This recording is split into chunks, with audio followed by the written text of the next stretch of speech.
We often imagine the future as an age when humanity finally knows everything.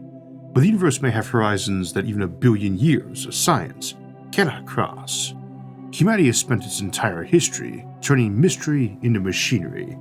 We looked at lightning and found electricity. We looked at the stars and found nuclear fusion. We looked at disease and found germs, genes, and medicine. Again and again, the unknown has retreated before telescopes, microscopes, mathematics, and stubborn curiosity. But that raises a more uncomfortable question.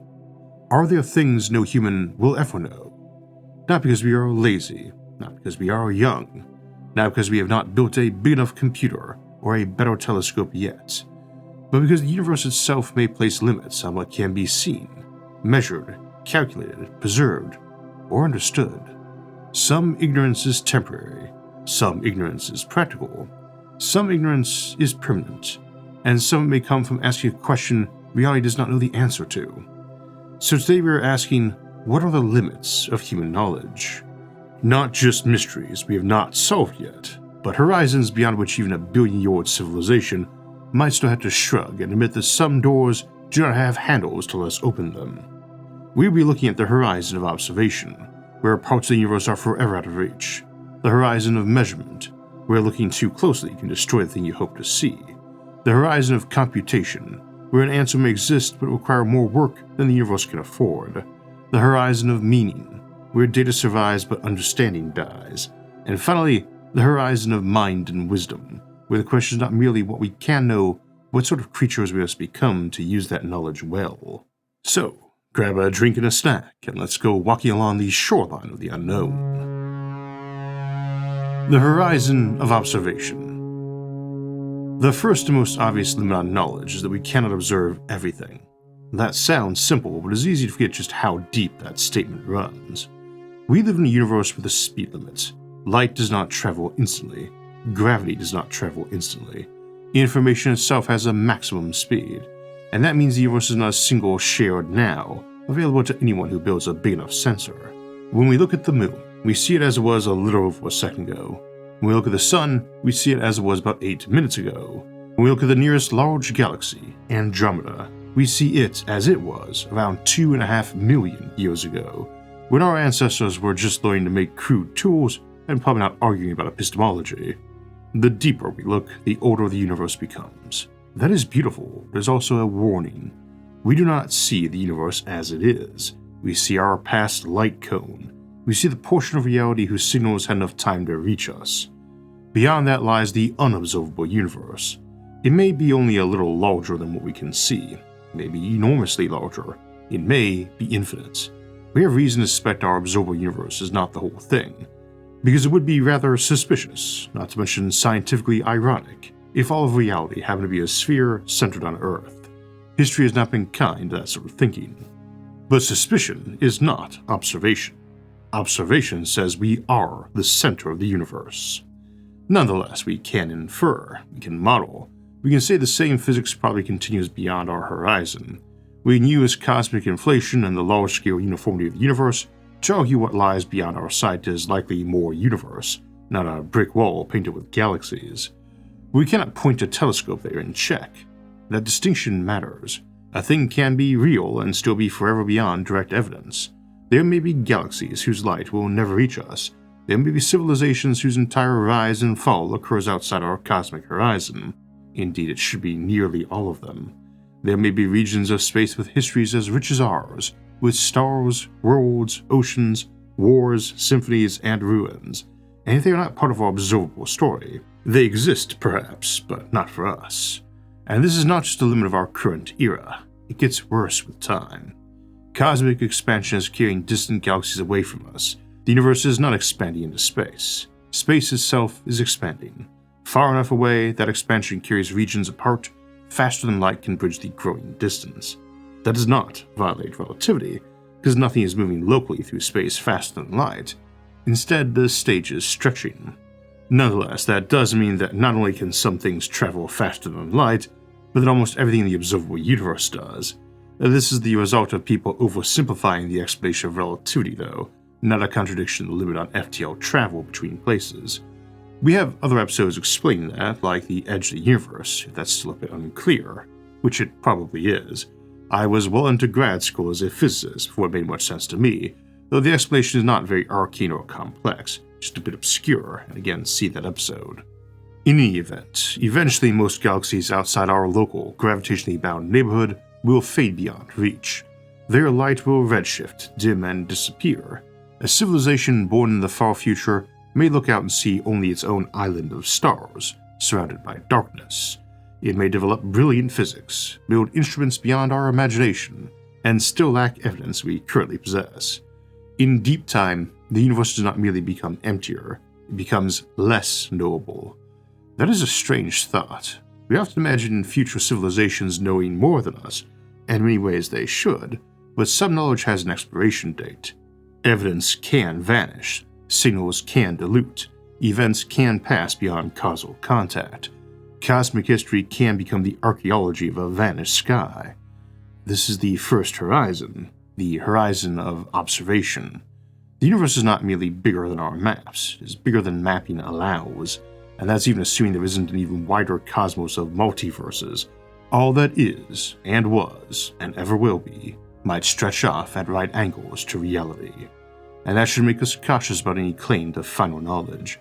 We can build models of the whole cosmos, but those models will always contain extrapolations. They are maps drawn from inside the territory, by creatures who can only see so far from camp. Science is not weakened by admitting that. Science is strengthened by it. A good map does not pretend to show every path. It tells you where the edges are, where the data ends, and where someone wrote, "Here be assumptions."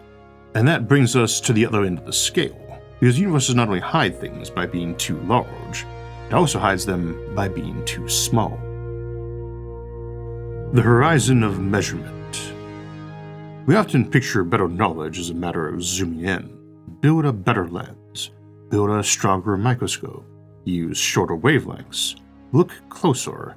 Eventually, surely, the hidden gears of reality come into view. But measurement is not passive. To see something, you have to interact with it. You have to bounce light off of it, or scatter particles from it, or let it affect some detector. Knowledge is not a magical sight, it is contact. And contact changes things. You cannot see an atom with visible light in the ordinary sense, because atoms are smaller than the wavelengths of visible light. To probe smaller structures, you need to use shorter wavelengths, which means higher energies. X-rays can reveal things visible light cannot. Gamma rays can probe smaller still. But higher energy is not just better eyesight, it is also a hammer. By and large, wavelengths of light are very closely associated with the size of things that emit them, and the energy of that scale. X-rays are emitted by atoms. Their size is not coincidental, nor is the energy they have being parallel to what breaks bonds. The same is even more true of gamma rays, which have energy similar in scale to the very nuclei you would probe with them.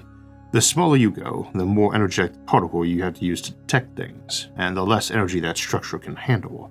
So where light and ultraviolet might be like detecting a house's structure by throwing beach balls at the X-ray or gamma scale, it's more like using a machine gun to map a china cabinet. And that is generally pretty descriptive of how we do atomic and nuclear imaging, very destructively. At some point, trying to see things means hitting it so hard that the original object is no longer there in any meaningful sense. You can learn from the wreckage, and we often do. Particle physics again is very good at smashing things together and reading the debris, but it is not the same as quietly observing an untouched object. It is difficult to read a library with bomb blasts, and it is also very unlikely you would even know that you had found a library with words printed inside the pages if that was the means by which you were looking. To look below the scale, should any particles exist, things get even worse, meaning using energies vastly beyond whatever is embodied in a given subatomic particle. You're using hypersonic bowling balls to try to read a paperback. At the quantum and subatomic scale, this problem becomes unavoidable for another reason, too. Certain properties cannot be simultaneously known with arbitrary precision. Position and momentum are the famous pair, but there are others, like time and energy. And the deeper lesson is that nature does not always allow us to assign the same kind of definite values we expect from everyday objects, and that observing changes things. The point of observation changing things is not that consciousness magically creates reality, though that's also a possibility, an example of something you can't really disprove.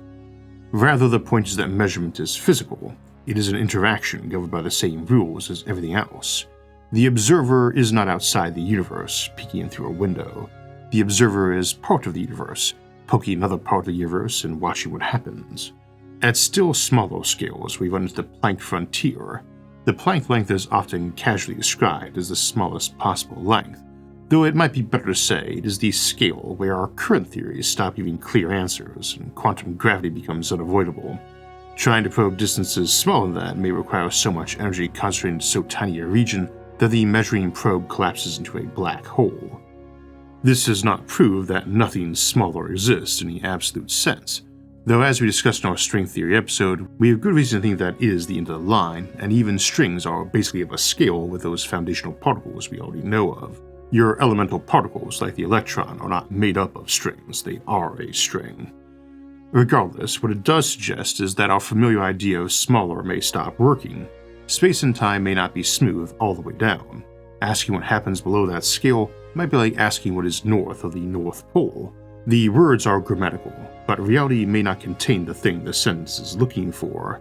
That is the measurement horizon. There may be facts that cannot be extracted because extraction destroys the arrangement that made them facts. There may be scales where the question loses meaning. There may be details whose existence is not hidden behind bad equipment, but behind the structure of interaction itself. And this gives us one of the great humbling truths of science. The universe is under no obligation to arrange itself for convenient inspection. It gets to be itself, and we get whatever clues the laws of physics let us extract. The sealed envelope. At this point, let's pause for a moment on a small image. Imagine a sealed envelope sitting on a table. Inside is a single sentence, the exact answer to some question you desperately want to know. Maybe it is the precise quantum state of a particle. Maybe it is the final message sent by a starship falling behind a cosmic horizon, or a black hole's event horizon. Maybe it is the complete description of a tiny system that will be destroyed the instant you open it. The answer is in the envelope, but no observer can read it without changing it, destroying it, or losing access to it. So, does the answer exist? In one sense, yes. In another sense, it never becomes knowledge. That is an uncomfortable distinction, because we like to imagine truth as something simply sitting there, waiting for someone clever enough to find it. But knowledge is not only truth.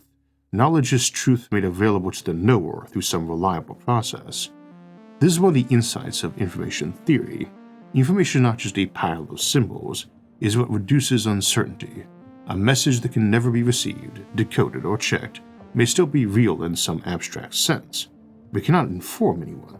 It is a signal with no listener, a locked book in a language no mind will ever read.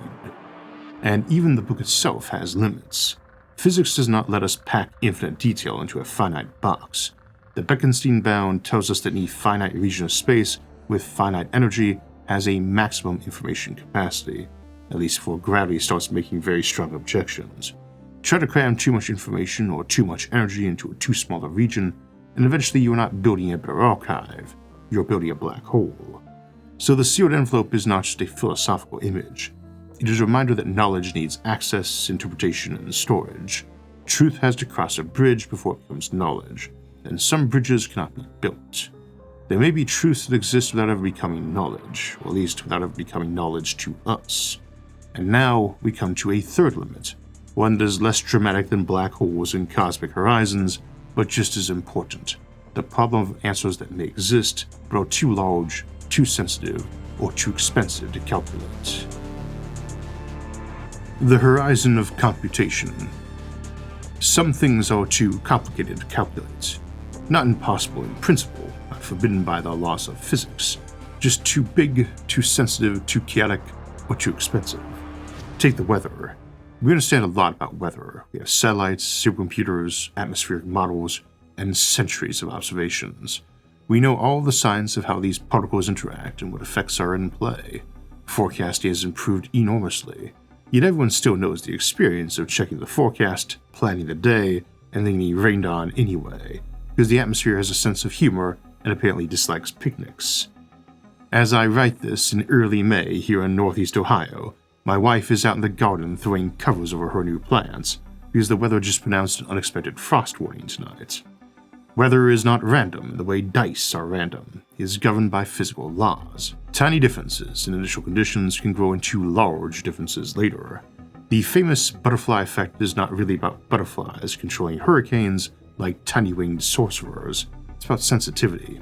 If your starting information is slightly wrong, your long-term prediction may become wildly wrong, and your starting information is always slightly wrong.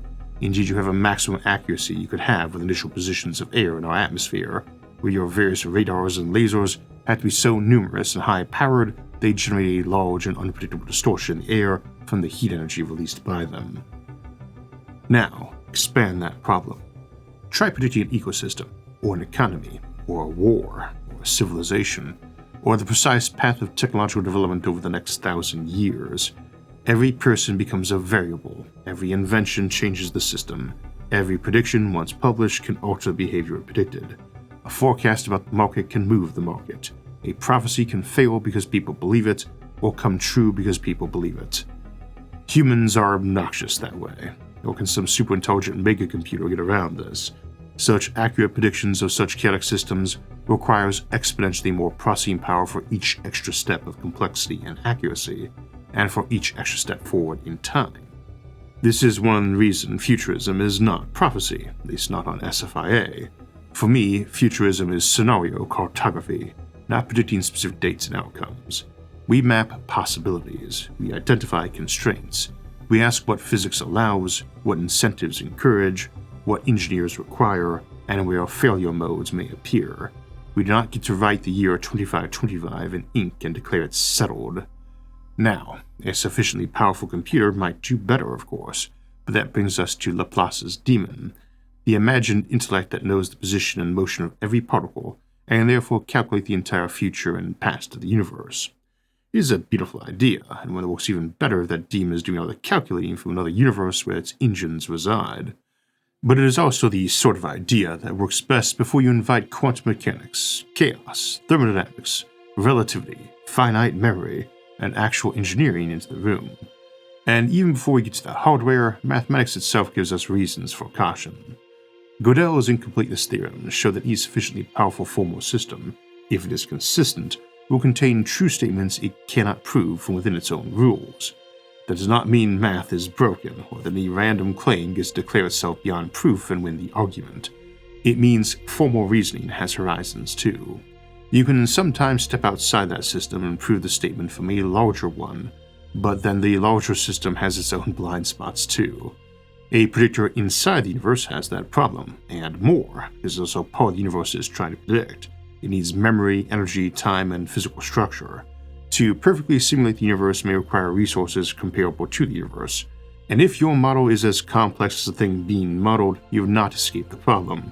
You have built a second version of it and charged admission. Some things can be known only by doing them. This applies to evolution too. You can understand natural selection, you can model populations, you can simulate genes. Where the exact history of life on a planet is a branching storm of accidents, feedback loops, extinctions, mutations, climates, impacts, and opportunities. Rewind Earth and play it again and you may not get humanity, you may not get mammals, you may not get anything that looks up in the sky and wonders why it exists, why it has back pain. Convergent evolution is still a thing. You should not be surprised if bilateral symmetry or eyeballs or spines or predators or other conceptual traits appear. They are unlikely to show up in the same packaging. The same goes for civilization. We can understand broad patterns, but exact history is too contingent. One plague, one failed harvest, one assassination, one bad translation, one stupid but persuasive meme, and centuries can change course. This is the computation wall. Some answers may exist, but calculating them might require more time, energy, and hardware than a civilization could ever bring to bear. Some questions cannot be answered before the answer becomes obsolete. Some predictions cannot be made without influencing the thing predicted. That does not make knowledge useless, it makes humility mandatory. It also means one of the limits of human knowledge is not merely ignorance, but combinatorial explosion. The number of possible books, possible genomes, possible brain states, possible histories, possible futures, and possible civilizations rises so fast that our intuitions collapse. This is where the Library of Babel becomes useful. though as we note in our episode on it and Infinite Monkeys, this library itself is anything but useful. A library containing every possible book would contain every true biography, every correct equation, every lost poem, every future discovery, and every answer to every exam ever written. It would also contain an effectively endless ocean of gibberish, lies, neo-truths, corrupted copies, fake proofs, and books that begin brilliantly before dissolving into nonsense on page 7. Having all possible information is not the same as having all possible knowledge. A haystack made entirely of needles does not help if almost every needle is poisoned, counterfeit, or labeled definitely the real needle, trust me. That is a very modern problem. You're not living in an age with too little information. Before we had useful AI, folks were afraid of everything Google and Facebook knew about them. And I explained to folks that for all the alleged value of those mountains of data, its usefulness was mostly overhyped because they lacked the computational capacity to put to much real use yet. We are entering the era of yet now, but even here, these data engines are hard-pressed to sort through all the sheer data, including a lot of garbage, for useful conclusions. I think that will improve, but also comes with even more hurdles to bring it to use, which at least is a nice silver lining for attaining some personal privacy. We are living in an age where information is cheap, abundant, searchable, remixable, and increasingly synthetic. The challenge is not just finding claims, it is verification, context, reliability, meaning, which brings us to the fourth horizon. The horizon of meaning. Whenever we proceed from the known into the unknown, we may hope to understand, but we have to learn at the same time a new meaning of the word understanding. Werner Heisenberg. Information is physical. A book is ink arranged on a paper. A hard drive is magnetic states. A flash drive is trapped charge. A stone inscription is grooves carved into matter. DNA is a molecular sequence. Even a thought, so far as we can tell, is a pattern in a physical brain. That means information can decay. Paper burns, ink fades, stone erodes, hard drives fail, file formats become obsolete, languages drift, institutions collapse. The universe does not need to hate your archive. It only needs to keep being damp, reactive, radioactive, tectonically active, biologically hungry, or mildly inconvenient for long enough. Earth is especially rude about this. It has weather, oxygen, water, microbes, plate tectonics, ice, roots, floods, and people who like to remodel stuff. And the really long term, quantum effects can do vicious stuff to delicate data archives, though we can get around this with good algorithms and massive redundancy. But even if the data survives, meaning might not. That is a deeper problem. Suppose someone in the far future finds a perfect archive from our time, every bit intact, every page preserved, every file readable. This would be a miracle of deep time engineering. But can they understand it? Maybe, but only if enough context survives with it. Languages change rapidly, cultural assumptions evaporate, units shift, metaphors expire. A phrase that's obvious today might be baffling later. Try explaining the cloud to someone who knows clouds only as weather, or going viral to someone who's just survived an actual plague and finds the metaphor in poor taste. Now stretch that across 10,000 years, or a million. A future civilization might find a diagram of a transistor and understand it, but can they manufacture one? Does it have purified silicon, photolithography, clean rooms, power grids, chemistry, industrial supply chains, and a culture of precision engineering? Knowledge is not just a statement, it is a living ecosystem of tools, practices, assumptions, and trained minds. A book can survive the fire and still lose the war that taught it how to speak. We see this in history. Some ancient scripts took centuries to decipher, others remain mysterious. Often the problem is not that people of the past were primitive or incoherent. It is that we lack enough samples, translations, context, and continuity. Now imagine our own digital civilization after a collapse. A complete encyclopedia might fit on a small drive, but can anyone power it? Can they decode the file system? Can they read the language? Can they distinguish medical protocol from a fictional horror story, a joke from an instruction manual, or internet comments from evidence of mass brain injury? The answer to the last one may be difficult even for us. This is the semantic chasm. Data is not knowledge until it can be interpreted, knowledge is not wisdom until it can be applied, and meaning is not stored in symbols alone. It lives in the bridge between symbol and mind.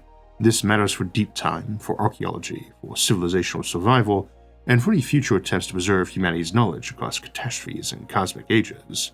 It also matters right now, because modern civilization produces more information than any person can inspect. Scientific instruments generate oceans of data. AI systems find patterns humans did not and could not notice. Models grow too complex for any single mind to hold. We may increasingly rely on tools that produce correct answers for reasons we cannot easily explain. And that raises a strange possibility. Can humanity know something no human understands? If an AI predicts a protein structure, designs a material, or solves a physical problem, we cannot translate its reasoning to concepts we can grasp. Do we possess that knowledge, or do we really possess a machine that can use it? There is a difference between control and understanding. A dog can use a door after we train it. That does not make the dog an architect, and it cannot build a door. Humans may one day use scientific systems whose inner logic is only partly transparent to us. That may be incredibly useful, but it changes the nature of knowledge. We may become curators of insights produced by minds of machines operating beyond ordinary human intuition. And that leads us to the final horizon. The horizon of mind and wisdom. Human beings are remarkable. We are also not designed as perfect truth engines. We are survival engines that learn to do mathematics. Our brains evolved to notice food, danger, faces, status, tools, weather, stories, and suspicious rustling in the grass. We are very good at some things. We are good at pattern recognition, social reasoning, improvisation, and imagining what someone else might do. We are also very bad at many things reality likes to do.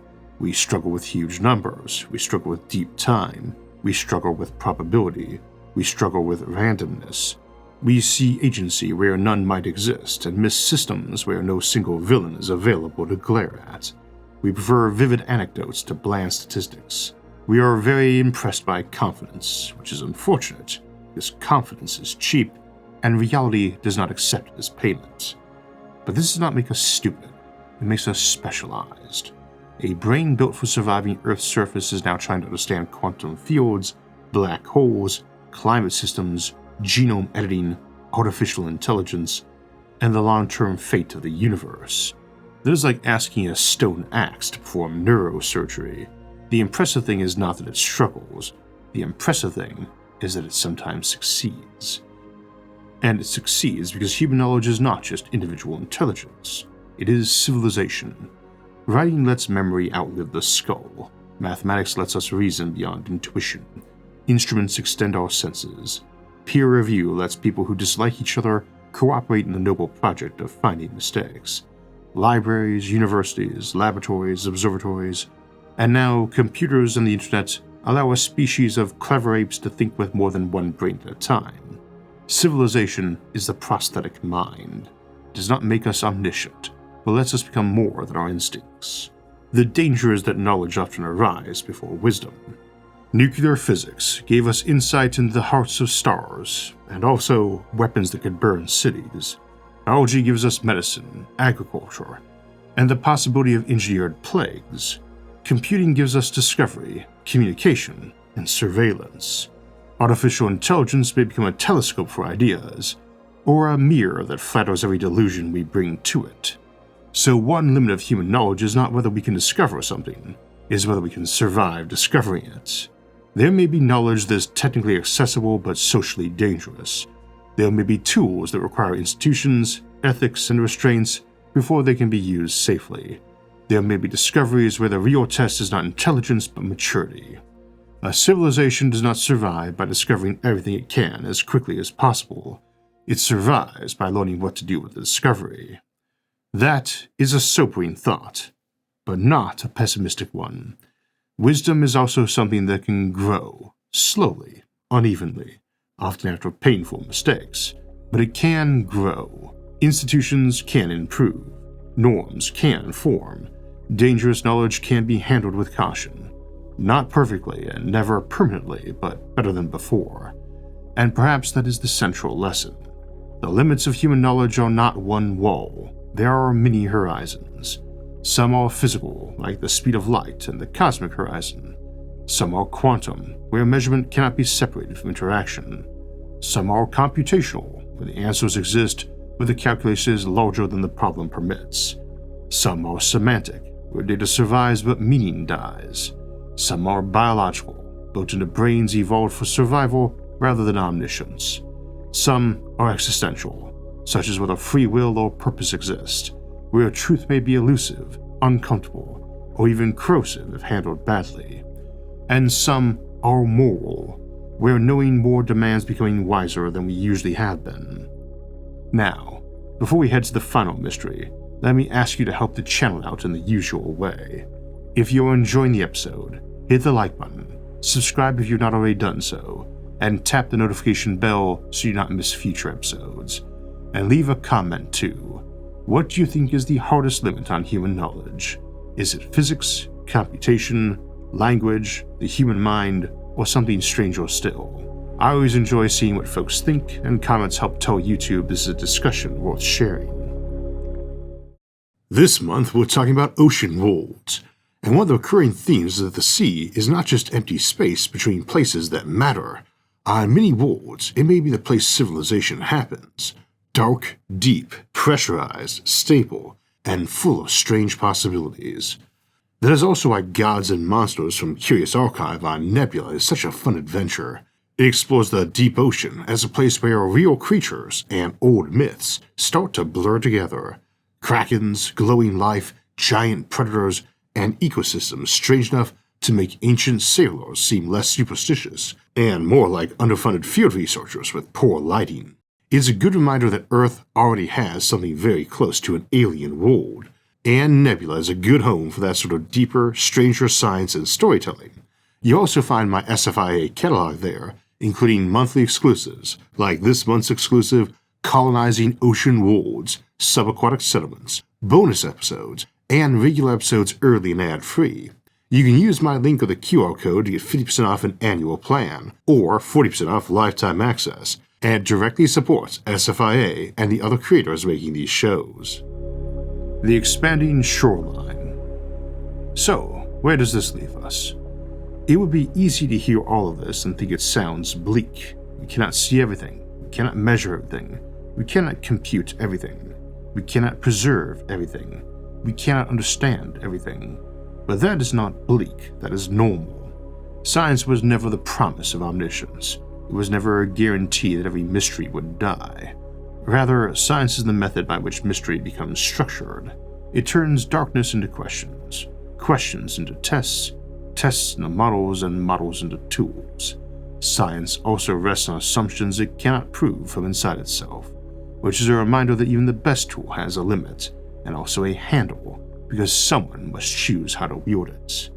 And every time we answer one question, we uncover better questions underneath. A child looks at the stars and sees lights in the sky. An ancient astronomer sees patterns in seasons. A modern astronomer sees plasma, fusion, spectra, exoplanets, dark matter, cosmic expansion, black holes, and the slow approach of heat death. That is not less mystery. That is mystery upgraded. The more we learn, the larger the unknown becomes. Not because knowledge fails, but because knowledge gives us the ability to see farther into our ignorance. A cave has one dark corner. A galaxy has billions of them. And yet, look at what we have done. Creatures born on one planet, around one ordinary star, in one galaxy among hundreds of billions, have learned the age of the universe, the chemistry of stars, the code of life, the curvature of space-time, and the ghostly rules of quantum mechanics. We have sent machines beyond the planets. We have read light older than Earth. We have built instruments to detect ripples in space-time from colliding black holes. We are not omniscient. We are not helpless either. The limits of human knowledge are real, and some may be permanent. There may be truths forever beyond observation, calculations forever beyond completion, means forever lost, and questions that dissolve when we finally understand what we are really asking. But a limit is not always a prison. Sometimes it is a frontier, sometimes it is a warning sign, and sometimes it is just a place where arrogance runs out of road and wonder gets to keep going. Humanity will never know everything, but we can know more, and it's always been enough to keep us busy. And maybe that is enough. Not enough to become gods, perhaps, but enough to become better explorers, better stewards, better builders of maps, better custodians of the fragile flame of understanding we inherited, and may yet pass on to minds beyond our imagining. The limits of human knowledge are not the walls of a cage. They are the shoreline of an ocean, and every generation walks a little farther down that beach. Thanks for joining us today for some of that stroll, and until next time, have a great week.